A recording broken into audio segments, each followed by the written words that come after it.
माननीय अध्यक्ष महोदय, पहिल्यांदा तर या ठिकाणी आमचे मित्र टोपे साहेबांनी हे लक्षात घेतलं पाहिजे की 77,000 पद भरणं हा महाराष्ट्रातला रेकॉर्ड आहे आणि सगळे विभाग आहे। म्हणजे गृह विभागात आतापर्यंत 17,216 लोकांना नियुक्ती दिली आहे।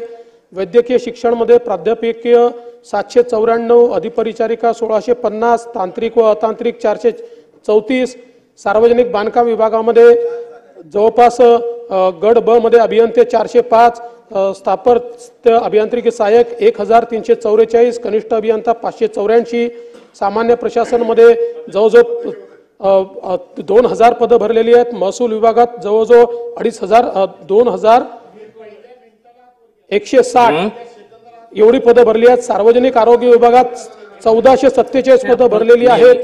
कौशल्य विकास विभागात 1000च्या वर पद भरलेली आहेत। जलसंपदामध्ये 884 भरलेली आहेत। वन विभागात 644 भरलेली आहेत। राज्य कर निरीक्षक 657 भरली आहेत। त्याच्यानंतर सहाय्यक हे तर काय एका दिवसात रिक्त झाली नाही ना। त्याच्यामुळे आपण करतोय म्हणजे हे पहिल्यांदा मान्य केलं पाहिजे।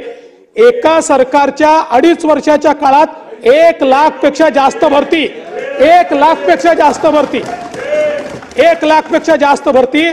आणि त्या भरतीमध्येही एखादी घटना घडली असेल पण पारदर्शी पद्धतीने ही भरती या सरकारने करून दाखवलेली आहे।